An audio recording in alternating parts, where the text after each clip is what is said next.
I'm coming at you live on tape from Sydney, Ohio. And today we're talking about the higher power in WWE.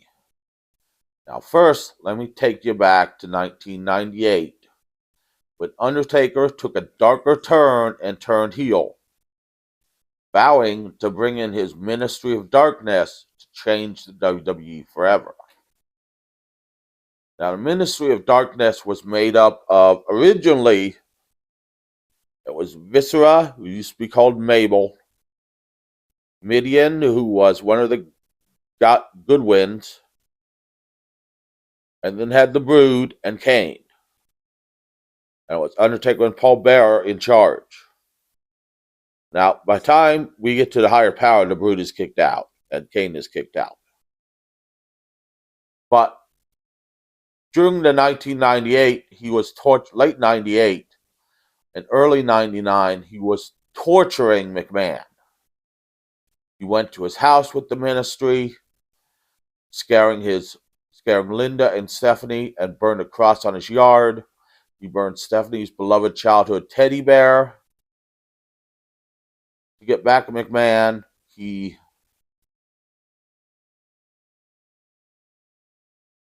tried to sacrifice Stephanie at one point and sacrifice her and make her his dark bride.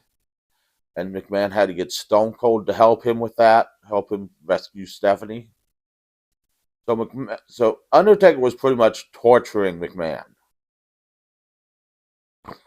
Now Shane ended up joining the corporation with the Ministry, leaving Vince McMahon out, and forming the corporate Ministry.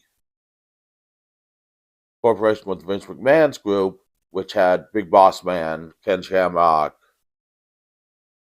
It had Big Show in at one point, but Big Show left. And there are some other people in it, but I don't remember who. The Rock was in it in 98 when he was the champion, and then when he turned face, he left. So they joined forces.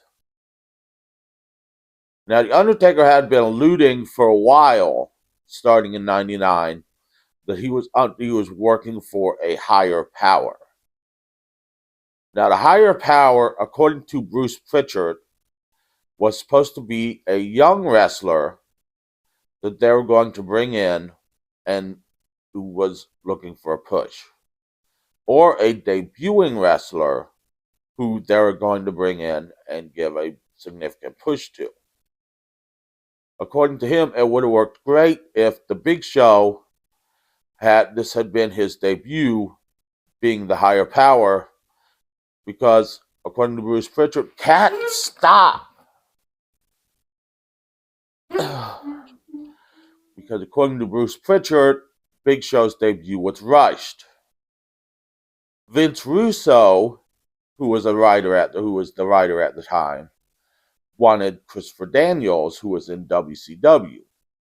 But Vince McMahon and Bruce Pritchard felt, I'm going to throw this cat outside, felt that Christopher Daniels was not ready for that kind of a main event push, which Christopher Daniels said he was glad he didn't, because he got kind of put in that kind of a role in WCW with Vampiro, and it ended disastrously. So it all came down to who Vince McMahon wanted in that role.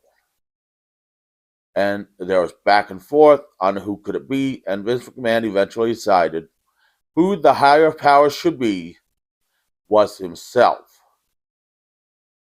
Now, mind you, this made no sense, because The Undertaker was torturing Vince McMahon, and Vince McMahon's logic for being the higher power was that he wanted the title off Stone Cold. But when the Ministry first formed and first started torturing Stone Cold and McMahon, The Rock was world champion. And he was in the corporation working with McMahon. So it made no sense.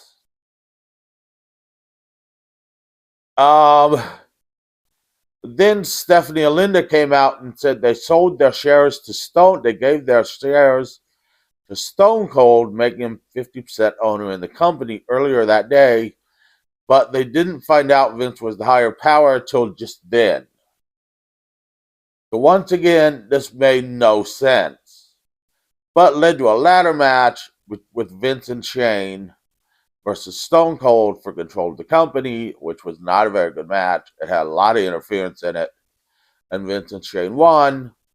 And then at Fully Loaded that year, it was Undertaker and Stone Cold in a First Blood match with the stipulation if Undertaker won, Stone Cold never got a title shot. If Stone Cold won, Vince McMahon left, and Stone Cold won. So the Vince McMahon feud was over.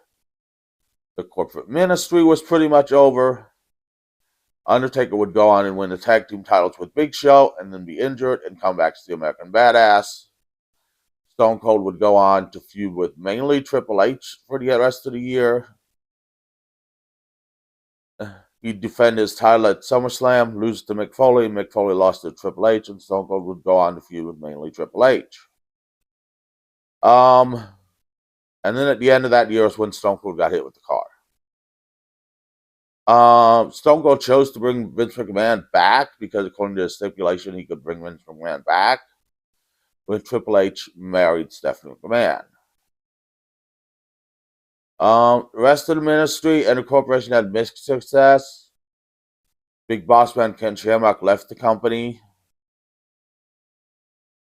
Mideon became Naked Mideon, who I think we all remember.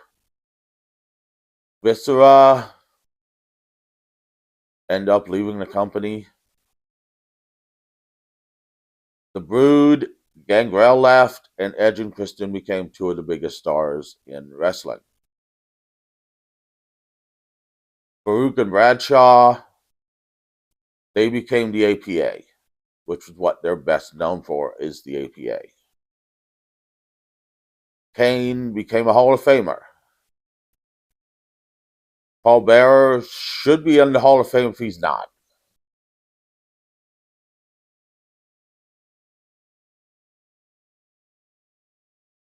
So, as I said,